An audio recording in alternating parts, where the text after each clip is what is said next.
قرآن کا معاملہ تو محفوظیت کی آخری درجے کو پہنچ گیا۔ اب اصل مرحلہ کیا تھا؟ حضور کے اقوال مبارک کو جمع کرنا، ان کو بھی تو سمیٹنا ہے نا۔ صحابہ ہیں، منتشر ہو گئے ہیں، کوئی صحابی کوفے چلے گئے، کوئی صحابی دمشق چلے گئے، کوئی کہیں چلے گئے، کوئی کہیں چلے گئے۔ میزبان رسول جو ہے وہ دفن ہے قسطنطنیہ کی فصیل کے باہر، حضرت ابو ایوب انصاری رضی اللہ تعالی عنہ۔ اب ان سب کے پاس، کسی کے پاس اتنی احادیث، کسی کے پاس اتنی احادیث، ان کو جمع کرنے کا کام، پھر چھان پھٹک کرنے کا کام، پھر مرتب کرنے کا کام، یہ کس نے کیا؟ محدثین کرام نے۔ بہت بڑے محسن ہیں اس امت کے محدثین کرام، پوری زندگیاں کھپائیں۔ ایسا بھی ہوا ہے، ایک صحابی مدینے سے چلتے ہیں، ایک محدث مدینے سے چلتے ہیں، انہیں معلوم ہوتا ہے کہ ایک صحابی دمشق میں ہے، ایک حدیث وہ بیان کرتے ہیں، ذرا باریک بات ہے، سمجھ لیجئے گا۔ ان کو وہ حدیث معلوم تھی، لیکن وہ حدیث 3 راویوں کے راستے سے آ رہی تھی۔ ان کے پاس جو حدیث تھی وہ 2 راویوں کے حوالے سے تھی۔ اب وہ جاتے ہیں اور وہ بیت المقدس کا اور وہ دمشق کا سفر کرتے ہیں صرف اس حدیث کو سننے کے لیے، سواری سے اترتے بھی نہیں۔ میں نے سنا ہے آپ حضور کی یہ حدیث بیان کرتے ہیں، جی ہاں، ذرا مجھے سنا دیجئے۔ سنا دیا، ویسے ہی اپنے اونٹ کی جو ہے گردن موڑ لی کہ واپس، بھائی اترو، ٹھہرو، قیام کرو۔ نہیں، میں صرف ایک حدیث رسول تم سے سننے کے لیے آیا تھا، میں اپنے اس سفر میں کوئی اور مقصد جمع نہیں کرنا چاہتا۔ یہ کام کیا محدثین نے۔ بہرحال میں اس وقت جمع و تدوین حدیث کے موضوع پر میری گفتگو نہیں ہے، لیکن چونکہ ہمارے اس جدید دور کے فتنوں میں ایک فتنہ ہے انکار حدیث کا۔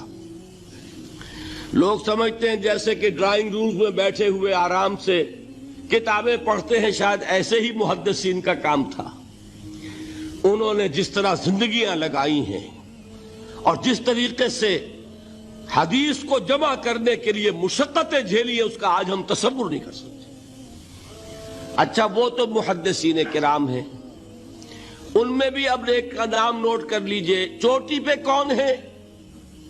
امام بخاری، امام مسلم، امام ترمذی، امام احمد ابن حنبل، امام ابن ماجہ، امام ابو داؤد، سب ہیں، لیکن چوٹی پر رئیس المحدثین کون ہے؟ امام بخاری۔ اچھا، اب تیسرا طبقہ ہے ہمارے ہاں، دوسرا، وہ ہے فقہا۔ قرآن بھی جمع ہو گیا، حدیث بھی آ گئی، اب اس سے احکام نکالنے بھی تو ہے نا، استدلال کرنا ہے، حدیثوں کو جوڑنا ہے، قرآن کے ساتھ ان کا ربط تلاش کرنا ہے، اور پھر کوئی حکم تلاش کرنا ہے، اجتہاد کرنا ہے۔ یہ کام جنہوں نے کیا انہیں ہم کیا کہتے ہیں؟ فقہائے کرام۔ اور ان میں بہرحال جو لوگ یہاں جمع ہیں، مجھے یقین ہے کہ وہ اس بات کو تسلیم کرتے ہوں گے کہ ان میں چوٹی پر ہیں امام ابو حنیفہ رحمۃ اللہ علیہ، امام اعظم۔ ٹھیک ہے، کسی کی رائے ذرا مختلف بھی ہو سکتی ہے، کوئی شافعی مسلک کا ہے تو امام شافعی کو بہرحال وہ اونچا درجہ دے گا، مالکی مسلک کا ہے تو امام مالک سے اسے زیادہ نسبت ہے۔ لیکن واقعہ یہ ہے، پوری دنیا نے تسلیم کیا ہے کہ قانون کا جتنا سینس امام ابو حنیفہ کو ہے، قانون ایک علیحدہ شے ہے، اخلاقیات علیحدہ چیز ہیں۔ ایک شے کا اخلاقی تقاضا کچھ اور ہے، قانونی تقاضا کچھ اور ہے۔ آپ کو کسی نے تھپڑ مارا، اخلاقی تقاضا کیا ہے؟ معاف کر دو بھائی، اور قانونی تقاضا کیا ہے؟ جوابی تھپڑ رسید کرو، اس لیے کہ اگر یہ نہیں کرو گے تو اس کی ہمت افزائی ہوگی، یہ کسی اور کو بھی تھپڑ مارے گا۔ قانون کا تقاضا یہ ہے، السن بالسن، دانت کا بدلہ دانت، والأذن بالأذن، کان کا بدلہ کان، قانون یہ ہے۔ اور اخلاق کا تقاضا کیا ہے؟ وَإِن تَعْفُوا وَتَصْفَحُوا وَتَغْفِرُوا، اگر تم بخش دو، معاف کر دیا کرو، لوگوں سے درگزر کیا کرو، فَإِنَّ اللَّهَ غَفُورٌ الرحیم، تو اللہ بھی تو غفور الرحیم ہے۔ تقاضے متضاد ہو گئے کہ نہیں؟ کسی معاملے کے اخلاقی پہلو کو پر نظر رکھنا یہ اور مزاج ہوگا، اور کسی معاملے کے قانونی پہلو کی گہرائی میں اترنا یہ اور مزاج ہے۔ میں اپنا احساس عرض کر رہا ہوں، اور دنیا میں جو بات مانی گئی ہے کہ جس کا نام لیگل سینس ہے، قانون کا ایک فہم، اس میں دنیا کا کوئی شخص مقابلہ نہیں کر سکتا امام ابو حنیفہ کا۔ آپ صحابہ کو ان سے مستثنیٰ کر دیجئے، ظاہر بات ہے انبیاء اور رسولوں کا معاملہ نہیں ہے، تو باقی انسانی نوع انسانی کے اندر امام ابو حنیفہ کا پلے کا کوئی شخص، ان کے برابر کا کوئی شخص قانون کا فہم رکھنے والا آج تک پیدا نہیں۔ تو سید الفقہاء کون ہوئے؟ امام ابو حنیفہ۔ اور رئیس المحدثین کون ہے؟ امام بخاری۔ یہ ساری جو میں نے اس وقت آپ کو تمہید بیان کی، وہ اس مسئلے کے لیے پریشان کن مسئلہ یہ ہے کہ امام ابو حنیفہ کی طرف یہ بات منسوب ہے کہ وہ یہ فرماتے ہیں الایمان قول، ایمان نام ہے صرف قول کا، عمل اس میں زیر بحث نہیں آتا۔ ولا یزید ولا ینقص، وہ ایمان نہ گھٹتا ہے نہ بڑھتا ہے۔ ایک سٹیٹمنٹ سمجھ میں آ گیا نا؟ اب دوسرا سٹیٹمنٹ سنیے، وہ ہے امام بخاری کا، رئیس المحدثین کا، الایمان قول وعمل، ایمان نام ہے قول اور عمل کے مجموعے کا، قول اور عمل دونوں چیزیں ایمان میں شامل۔ وَيَزِيدُ وَيَنْقُصُ، وہ گھٹتا بھی ہے بڑھتا بھی ہے۔ ایک مسلمان کو پریشان ہو جانا چاہیے کہ نہیں؟ ایمان جیسی بنیادی بات، سارا قصر تو یہیں سے تعمیر ہونا ہے، جڑ بنیاد ایمان ہے۔ ایمان کے بارے میں کوئی 14ویں صدی کے 15ویں صدی ہجری کے کوئی علماء ہوں، بڑے سے بڑے ہوں، ان کا اختلاف ہو جائے تو تشویش نہیں ہوگی۔ یہ کن کے درمیان اختلاف ہو رہا ہے؟ رئیس المحدثین امام بخاری اور سید الفقہاء امام ابو حنیفہ۔ اور کتنا بنیادی اختلاف، بظاہر متضاد باتیں، بظاہر کہہ رہا ہوں میں نے کہا تھا مجھے پہلے آپ کو پریشان کرنا ہے، پھر تاکہ آپ کی سمجھ میں بات آئے یہ پریشانی رفع کیسے ہوتی ہے۔ اسی سے علم میں اضافہ ہوتا ہے، بات جو ہے وہ گہرائی کے ساتھ سمجھ میں آتی ہے کہ مسئلہ پہلے سامنے ہو۔ مسئلے کی اہمیت سامنے نہیں ہوگی تو آپ توجہ اتنی نہیں کریں گے۔ تو دیکھیے تضاد کتنا ہے، بعد المشرقین جسے کہتے ہیں ہم اپنے محاورے میں، کہ ایک مشرق کی بات ہے تو دوسری مغرب کی ہے۔ الایمان قول، نہیں، الایمان قول وعمل، تضاد ہے نا۔ لا یزید ولا ینقص، نہیں، یزید وینقص، تو یہ تو معلوم ہوتا ہے کہ بہت زبردست اختلاف ہے جو حل نہیں ہو سکے گا۔ اللہ تعالیٰ کا شکر ادا کرتا ہوں، اس نے اس کا حل سمجھایا۔ اور کیسا سمجھایا؟ میں پورے انشراح صدر کے ساتھ کہہ رہا ہوں، اس میں کوئی تصنع نہیں، کوئی تکلف نہیں۔ میرے نزدیک دونوں باتیں 100% درست ہیں۔ یہ نہیں کہ 50% یہ درست 50% وہ درست، نہیں، یہ بھی 100% درست، یہ بھی 100% درست۔ فرق کیا ہے؟ محل مختلف ہے۔ امام ابو حنیفہ قانونی ایمان کی بات کر رہے ہیں اور امام بخاری حقیقی ایمان کی بات کر رہے ہیں۔ قانونی ایمان کے اعتبار سے 100% درست ہے یہ بات کہ وہ صرف قول ہے، عمل نہیں، زیر بحث آئے گا۔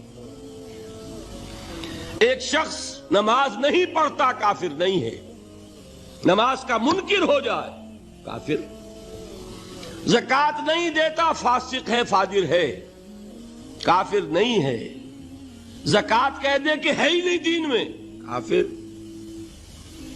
فرشتہ کس نے دیکھا کیا پتا کیسا ہوتا ہے؟ حضور نے بھی اصل فرشتہ اپنی اصل ملک کی شکل میں صرف 2 دفعہ دیکھا ہے، ورنہ تو انسانی شکل میں آتا تھا یا نظر ہی نہیں آتا تھا۔ 2 باتیں تھیں، وہی ہو جاتی تھی، نظر کوئی نہیں آتا تھا، یا انسانی شکل میں نظر آیا۔ اصل ملکی شکل میں حضرت جبرائیل کو 2 مرتبہ دیکھا۔ وَلَقَدْ رَآهُ بِالْأُفُقِ الْمُبِينِ وَلَقَدْ رَآهُ نَزْلَةً أُخْرَى عِنْدَ سِدْرَةِ الْمُنْتَهَى، ایک مرتبہ افق مبین پر دیکھا، ایک مرتبہ سدرۃ المنتہا کے پاس جبرائیل اپنی اصل شکل میں ظاہر ہوئے۔ اب ظاہر بات ہے ہم نے تو نہیں دیکھا نا، لیکن ہم مانتے ہیں جبرائیل کو، مانتے ہیں فرشتوں کو، نہیں مانیں گے کافر ہو جائیں گے۔ تو معلوم ہوا کہ قانونی ایمان جس پر دار و مدار ہے کفر اور اسلام کا، اس کا کل دار و مدار صرف قول پر ہے، ماننے پر ہے، اقرار باللسان پر ہے۔ یہ بات آپ نے سنی ہوگی، امام ابو حنیفہ کا قول ہے 100% درست کہ گناہ کبیرہ سے بھی انسان کافر نہیں ہوتا۔ کبیرہ گناہ ہے، شراب پی ہے، کافر نہیں ہے، حد لگا دو۔ حضرت عمر نے اپنے بیٹے پر حد جاری کی، ایک مرتبہ مصر میں حد جاری ہو چکی تھی، لیکن حضرت عمر کو احساس ہوا کہ وہاں شاید رعایت کی گئی ہوگی خلیفہ کے بیٹے پر حد جاری کرنے میں، لہذا پھر بلایا اپنے پاس اور دوبارہ حد جاری کی۔ حد جاری کرو لیکن کافر نہیں ہوگا۔ اگر کسی سے زنا ہو گیا ہے، میں آپ کو واقعہ سنا چکا، غامدی خاتون، حد جاری ہو جائے گی، لیکن یہ کہ اس کو کافر نہیں کہہ سکتے۔ کافر کیا کہیں گے، میں تو سنا چکا آپ کو۔ بعض لوگ آج یہ بھی کہہ دیتے ہیں کہ یہ تو ایک ایسی ہی افسانوی شخصیت ہے، کوئی اس کا وجود ہی نہیں تھا۔ بڑی زیادتی کرتے ہیں، خاص طور پر ہمارے بعض اہل تشیع یہ کہتے ہیں، حالانکہ ان کی کتابوں کے اندر درج ہے کہ حضرت علی نے عبداللہ ابن سبا اس کے 40 ساتھیوں کو آگ میں زندہ جلوایا۔ رجال کشی کے اندر دیکھ لیجیے لکھا ہوا موجود ہے۔ لیکن چونکہ کچھ لوگوں نے شیعت کے لیے لفظ سبائیت استعمال کرنا شروع کر دیا، اس لیے وہ ڈیفنس میں کہتے نہیں سبا تو یہ تو افسانوی شخصیت ہے، سبا کوئی تھا ہی نہیں عبداللہ ابن سبا۔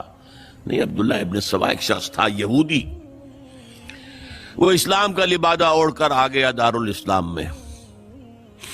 حضرت عثمان رضی اللہ تعالیٰ عنہ کا عہد۔ اور ایک مغالطہ میں چاہتا ہوں کہ ان دی فرسٹ انسٹنس دفاع کر دوں۔ عام طور پر اتنی غلط طریقے سے تاریخ بیان ہوئی ہے کہ حضرت عثمان کے عہد خلافت کو سمجھتے ہیں پورا کا پورا عہد خلافت غالباً فتنوں ہی کے اندر تھا اور اختلافات ہی تھے اور خانہ جنگ۔ معاذ اللہ، ایسا نہیں تھا۔ طویل ترین دور جو ہے دور خلافت حضرت عثمان کا ہے، 12 سال۔ حضرت ابوبکر کے 2.5 سال، حضرت عمر کے 10 سال، دونوں کو جمع کریں گے تو عثمان کا، اور اس میں 10 سال بالکل اسی شان کے ہیں جو حضرت عمر کے خلافت کے شان ہیں، کوئی اختلاف نہیں۔ اور فتوحات کا دائرہ بڑھتا چلا جا رہا ہے، تھمتا نہ تھا کس چیز سے سیل رواں ہمارا۔ اس کے آخری ایام میں یہ شخص آیا اور اس نے ایک تو یہ کیا کہ پرانی جو قبائلی عصبیت تھی اس کو زندہ کیا۔ خلافت تو بنو ہاشم کا حق ہے، محمد ہاشمی تھے صلی اللہ علیہ وسلم، ہاؤ کم یہ ایک بنو امیہ کا شخص کیسے بیٹھا ہے؟ دیکھیے اس شخص نے کتنا انتظار کیا۔ حضرت ابوبکر بنو امیہ میں سے نہیں تھے، لہذا یہ فتنہ اس کے خلاف نہیں ہو سکتا تھا، کیونکہ چشمک جو تھی وہ بنو امیہ اور بنو ہاشم کی تھی، بڑی پرانی تھی، یہ بڑے برابر کے یہ دو کلینز جو تھے مد مقابل تھے ایک دوسرے کے، باقی چھوٹے قبیلے تھے، بنو تیم ہے، بنو عدی ہے، لیکن مقابلہ تھا بنو امیہ اور بنو ہاشم کا۔ حضرت ابو بکر بنو تیم میں سے، حضرت عمر بنو عدی میں سے، بنو امیہ میں سے حضرت عثمان۔ اب اس کو موقع ملا، اب آیا یہ اموی، یہ بن گیا، یہ سب غاصب ہیں، ابو بکر بھی، عمر بھی، عثمان بھی۔ خلافت پہلے دن سے علی کی ہے اور اس کو ملنی چاہیے۔ اس سے آگے بڑھ کر، اور علی تو خدا ہے، انکارنیٹ، گاڈ انکارنیٹ، یہ اس کا عقیدہ جس نے پھیلایا۔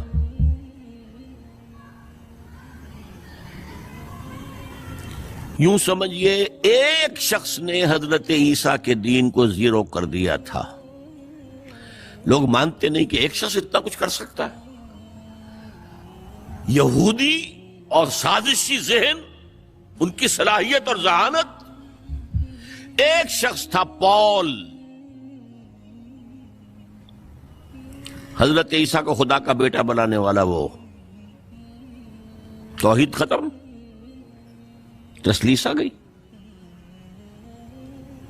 شریعت کو ختم کرنے والا وہ حضرت عیسیٰ کہہ کر گئے تھے تم پر شریعت موسوی نافذ رہے گی، اس نے کہا نہیں، ایبروگیٹڈ، نو شریعہ۔ نمبر 3، حضرت عیسیٰ نے کہا تھا تمہیں تبلیغ کرنی ہے صرف یہودیوں تک۔ I have been sent only in search of the lost sheep of the house of Israel۔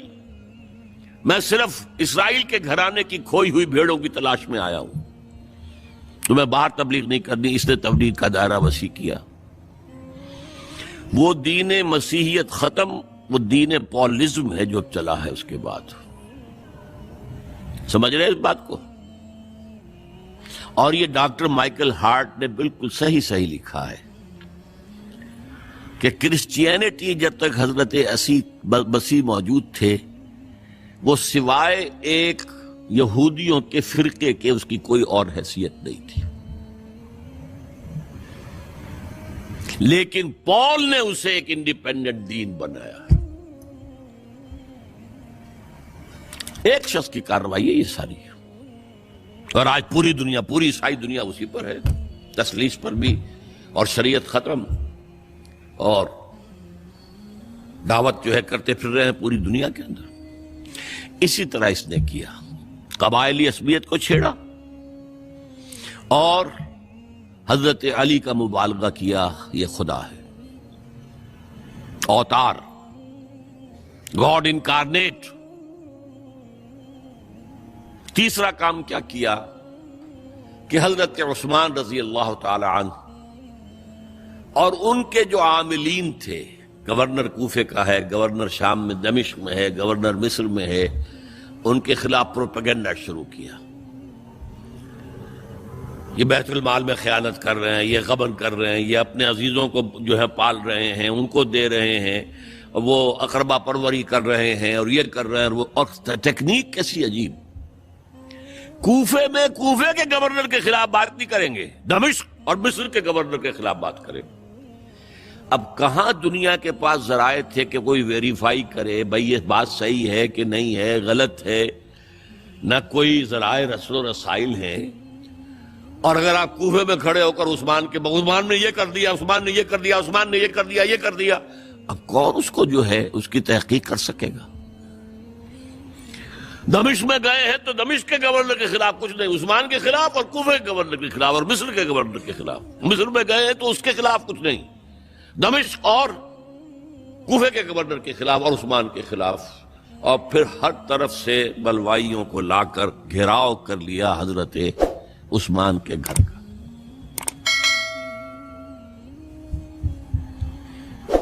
یہ تحریک ہے جو بہت زبردست کامیابی سے ہمکنار ہوئی،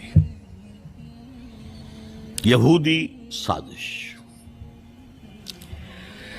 اب تمام صحابہ کہہ رہے ہیں حضرت عثمان سے کہ آپ ہمیں موقع دیں کہ ہم ان کا سر کچل دیں۔ آپ فرماتے نہیں، یہ مجھ پر الزام لگا رہے ہیں نا، میں وضاحت کرتا ہوں۔ اپنے گھر کی چھت کے اوپر کھڑے ہو کر آپ نے کہا دیکھو یہ میں نے نہیں کیا، یہ میں نے نہیں کیا، میرے یہ احسانات بھول گئے ہو۔ حضرت علی نے مسجد نبوی میں کھڑے ہو کر جتنے الزامات لگائے تھے ان سب کی طرف سے برات کا معاملہ کیا کہ جھوٹ کہہ رہے ہو تم، عثمان پر کوئی غلطی جو ہے، کوئی خیانت ثابت نہیں۔ لیکن جنگ کی اجازت حضرت عثمان نہیں دے رہے۔ یہ میرے خون کے پیاسے ہیں نا، جب تک قتل نہیں کر لیتے جرم کہاں ہے؟ جب قتل کر لیں گے تم قصاص دے لینا، لیکن میں کسی کلمہ گو کی جان نہیں لینا چاہتا، صرف اپنی جان کے تحفظ میں۔ یہ ہے عزیمت کا پہاڑ۔ لوگ کہتے کمزور تھے، جان بچانے کے لیے تو آدمی پتہ نہیں کیا کچھ کر بیٹھتا، اور طاقت ہو تو طاقت کو کیسے استعمال کرے گا۔ حضرت امیر معاویہ کی طرف سے پیغام پر پیغام آ رہے ہیں کہ اب ہمیں اجازت دیں میں فوجیں بھیجوں اور ان کا قلع کما کر دیا جائے۔ حضرت عمرو بن العاص کا پیغام آ رہا ہے مصر سے، اب ہمیں اجازت دیں۔ طلحہ، زبیر، علی اجازت مانگ رہے ہیں مدینے کے اندر، آپ بھی اجازت دیں کہ ہم جنگ کریں ان سے۔ نہیں۔ آخر کار حضرت علی نے دونوں بیٹوں کو، حضرات حسنین، حضرت حسن، حضرت حسین، دروازے پر کھڑا کر دیا۔ پہرے دار حضرت عثمان کے حضرت حسن، حضرت حسین، کہ کوئی گھر میں داخل نہ ہونے پائے۔ پچھواڑے سے آئے ہیں اور شہید کیا ہے۔ میرے نزدیک تاریخ کی مظلوم ترین شہادت بمانی مقتول فی سبیل اللہ وہ حضرت عثمان ہے۔ بلکہ میں جرات کر رہا ہوں ذرا، آپ کو معلوم ہے علامہ اقبال سے مجھے کتنا تعلق قلبی ہے۔ میں نے ان کے ایک شعر میں ترمیم کی ہے، میں سمجھتا ہوں انہوں نے صحیح نہیں کہا۔ غریب و سادہ اور رنگی ہے داستان حرم، نہایت اس کی حسین ابتدا ہے اسماعیل۔ حضرت اسماعیل کو اللہ تعالیٰ کے حکم سے حضرت ابراہیم ذبح کر رہے تھے نا، اور حضرت حسین ذبح کر دیے گئے، تو گویا کہ ابتدا جس کی ہوئی تھی حضرت اسماعیل سے، اس کی انتہا حسین پر ہوئی۔ میں کہتا ہوں بالکل غلط۔ ان کو ذبح کر رہا تھا خلیل اللہ، اور ان کو قتل کر رہے یزیدی اور زیادی اور کوفی۔ کوئی تقابل ہے؟ وہ قتل نہیں ہوئے، یہ قتل ہو گئے۔ انہوں نے پیشانی خود رکھ دی۔ یہاں تو حضرت عثمان لڑتے ہوئے، حضرت حسین لڑتے ہوئے شہید ہوئے۔ کون سی چیز مشترک ہے؟ ایک مصرے میں جمع کر دیا ہے، صنعت لفظی تو آپ کہتے ہیں اس کو، لیکن کیا مشترک کیا چیز ہے؟ اور میں نے امید ہے علامہ اقبال سے ملاقات ہوگی اگر آخرت میں، تو وہ میری اس بات کو تسلیم کریں گے۔ میں نے اس شعر کا دوسرا جو مصرع ہے بدلا ہے، نہایت اس کی ہے عثمان ابتدا حابیل۔ حابیل جنہوں نے کہا تھا بھائی جان آپ مجھے قتل کرنے کے لیے ہاتھ اٹھائیں گے تو میں اپنا ہاتھ نہیں اٹھاؤں گا آپ کو قتل کرنے کے لیے۔ عثمان نے کہا کہ میں نہیں کسی کو قتل کروں گا، کسی کلمہ گو کو، جو مجھے قتل کر دیں گے پھر ان سے قصاص لے لیں۔ عثمان کے پاس لاکھوں کی فوجیں، اسٹینڈنگ آرمیز، پھر بھی انہوں نے اپنی جان دے دی۔ حضرت حسین بہرحال جتنے بھی افراد تھے بہادری سے، شجاعت سے لڑتے ہوئے شہید ہوئے، اس میں کوئی شک نہیں، لیکن لڑتے ہوئے شہید ہوئے نا۔ حابیل کی طرح یہ تو نہیں کہا کہ تم مجھے کرتے ہو تو کر دو، میں تو تمہیں قتل نہیں کروں گا، نہیں۔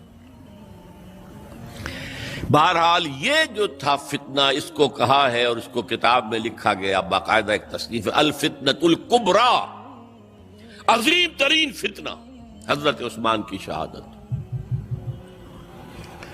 اس وقت عبداللہ ابن سلام رضی اللہ تعالی عنہ ایک یہودی عالم دین تھے جو اسلام لے آئے تھے، انہوں نے کہا تھا لوگوں ڈرو، عثمان کے خون کا نہ بہانا۔ میں جانتا ہوں تاریخ بنی اسرائیل کی، اگر کبھی کوئی نبی جو ہے اگر شہید کیا گیا تو 70,000 آدمی اس کے بعد مارے گئے اللہ تعالی کی طرف سے، اور نبی کا اگر کوئی خلیفہ قتل کیا گیا تو 35,000 آدمی مارا گیا۔ تو اگر تم نے عثمان کو قتل کر دیا تو یہ خون کے دریا جو ہیں پھر آ جائیں گے امت کے اندر، باز آ جاؤ، خدا کے لیے باز آ جاؤ۔ لیکن نہیں، بہرحال حضرت علی رضی اللہ تعالی عنہ نے بلایا عبداللہ ابن سبا کو اپنے ہاں۔ تم کہتے ہو کہ میں خدا ہوں؟ ہاں آپ خدا ہیں۔ توبہ کرتے ہو کہ نہیں؟ نہیں۔ میں تمہیں زندہ جلا دوں گا؟ جلا دو۔ تم خدا ہو، ہماری آزمائش کر رہے ہو۔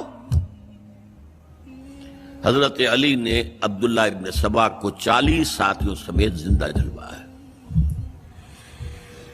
اور یہ سارا کچھ معاملہ جو ہے یہ میں نے آپ کو بتایا اہل تشیع کی کتابوں میں موجود ہے۔ بہرحال یہ فتنۃ الکبریٰ ہے، جس کا نتیجہ کیا نکلا ہے آپ اچھی طرح سمجھیے۔ وہ شہادت علی الناس کا جو سیلاب جا رہا تھا، جس کی شان کیا تھی، علامہ اقبال کے الفاظ میں تھمتا نہ تھا کسی سے سیل رواں ہمارا۔ یہ جو سیل تھا کوئی روکنے والا تھا؟ 2 سپر پاورز تھیں اس وقت، ایران، روم۔ ایران کے چیتڑے ٹوٹ گئے، روم کی 2 ٹانگیں ٹوٹ گئیں، اب کون روک